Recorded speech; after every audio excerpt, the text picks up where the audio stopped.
Matin. Est-ce qu'on va parler en longueur de l'Est du Congo? On verra ça, Vincent, mais c'est vrai que c'est un conflit parmi d'autres qui passe totalement inaperçu. Je prends le pari.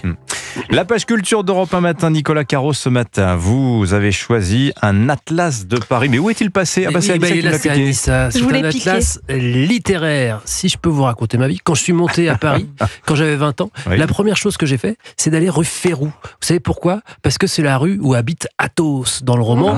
Et j'y suis allé, je me suis dit, c'est bon, j'ai quand même quelques contacts dans la vie. C'est original. La rue Férou, c'est où ça? C'est à côté de Saint-Sulpice. Bon, des amis imaginaires, vous aviez donc. Toute petite rue très jolie. Oui, imaginaire parce que certes, ce sont des personnages de fiction, mais leur adresse est véritable.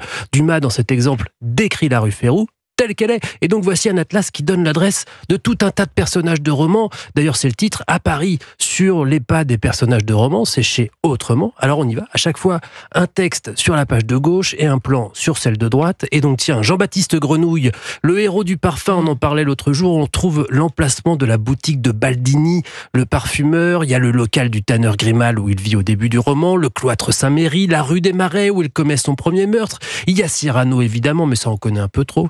Rastignac, c'est pareil. Jean Valjean, il y est évidemment avec le petit Picpus ou la maison Gorbeau. Il n'y a que des classiques.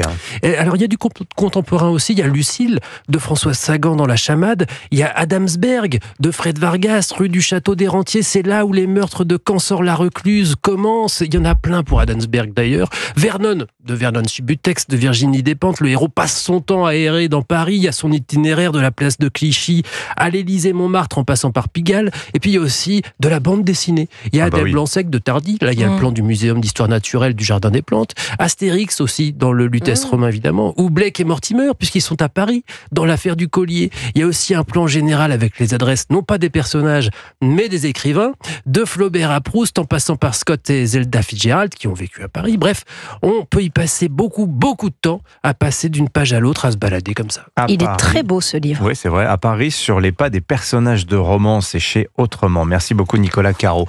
La série de la semaine à présent, Héloïse Goua, vous nous recommandez une série d'anticipation sur le monde du travail, saison 2 en cours de diffusion. Oh oui, ça faisait 3 ans que j'attendais de pied ferme la nouvelle saison de cet ovni métaphysique. C'est réalisé par Ben Stiller. Severance, excellente fiction d'anticipation à cheval entre Black Mirror et The Office. Vous voyez un peu le niveau. Alors, Severance, c'est de l'anglais, ça veut dire quoi?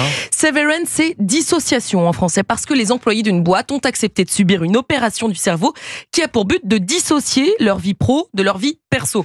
C'est-à-dire que quand ils sont au boulot, ils ne savent pas si à l'extérieur ils ont une femme, des enfants, et vice-versa. Quand ils quittent le bureau à 17h, ils n'ont plus aucune idée de ce qu'ils font dans cette entreprise.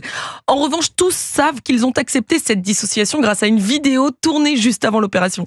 J'accepte que mes chronologies perceptives soient, par le biais de cette intervention, cloisonnées.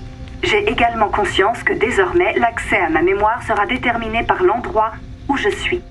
Oui, sauf que cette salariée n'accepte finalement pas que son externe, c'est-à-dire la personne qu'elle est en dehors de l'entreprise, lui ait infligé cette opération. Elle va donc tenter de sortir de cette boîte à ses risques et périls. Mais ils font quoi d'ailleurs dans cette entreprise? C'est quoi leur métier? Aucune idée. Les salariés ne savent pas trop non plus.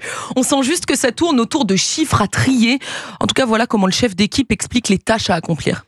Chaque chiffre appartient à une catégorie et se présente dans un ordre qui doit susciter une émotion dans l'esprit du raffineur. Les chiffres de catégorie 1, par exemple, ils seront un peu déconcertants, effrayants. J'ai rien compris. C'est normal. Je pourrais pas travailler là-bas. C'est normal. Ce boulot improbable, c'est surtout une métaphore d'un travail robotisant qui n'a aucun sens.